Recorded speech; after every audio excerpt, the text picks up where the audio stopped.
Part of success in Silicon Valley is dependent on flexing one of the biggest muscles you have, your brain. How well can you focus? Can you stay up all night and code? But the other part of success is creativity.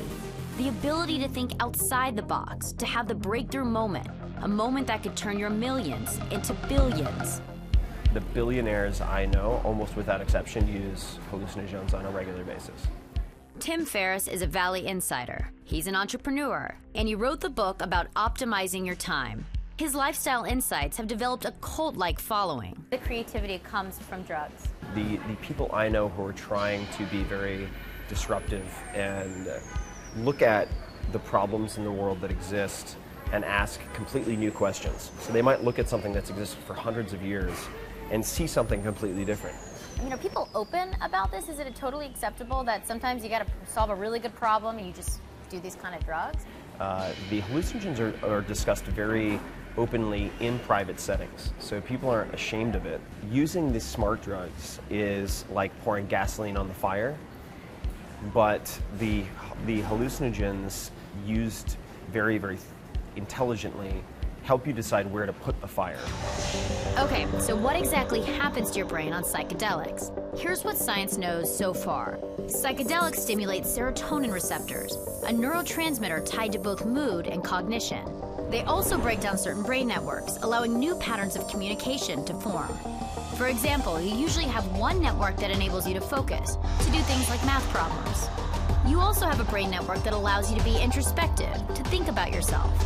These two networks are typically distinct, but when you're on a drug like LSD, the boundaries are blurred, disrupting patterns and allowing you to potentially make connections you might not in a conscious state.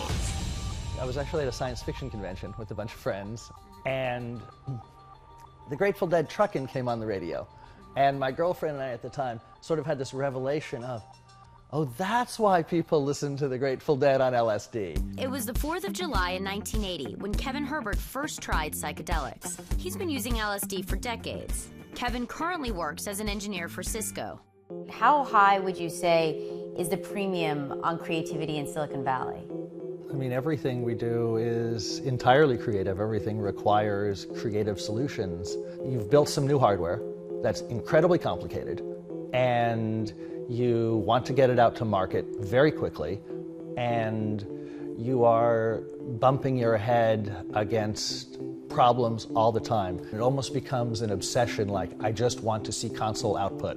And LSD kind of fits into that because you get this sort of magical breakthrough. I would be at a Grateful Dead show, high on LSD during drums, and then something about my work would just come to me. I had been working on a problem for over a month, doing all this hardcore debugging, and I took LSD. I just realized, wait, the problem is in hardware. It's not a software problem at all. I come back to work the next day, tell my manager I had an epiphany.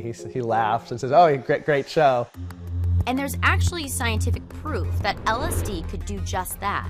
One study funded by the US government in the 60s took a group of scientists and set them out to solve 48 different physics, math, and architectural problems.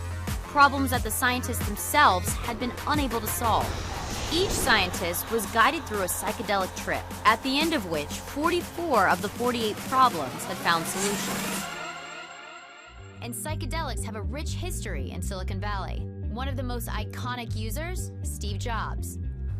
I moved here to work in the Apple garage, building Apple Ones. That was 1976. That's Daniel Kotke, one of Apple's first employees, and before we all knew Steve Jobs as the creator of one of the most successful companies in the world, Daniel knew him as the guy he used to trip with in college. It was a spiritual thing. Steve and I developed a friendship when we figured out that we had both read this amazing book called Be Here Now, which is about psychedelics and spirituality.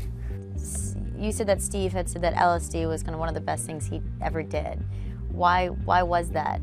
It expands your consciousness. It could have been mushrooms, it could have been peyote, it could have been any number of other things. Conversely, Steve was never really interested in smoking pot.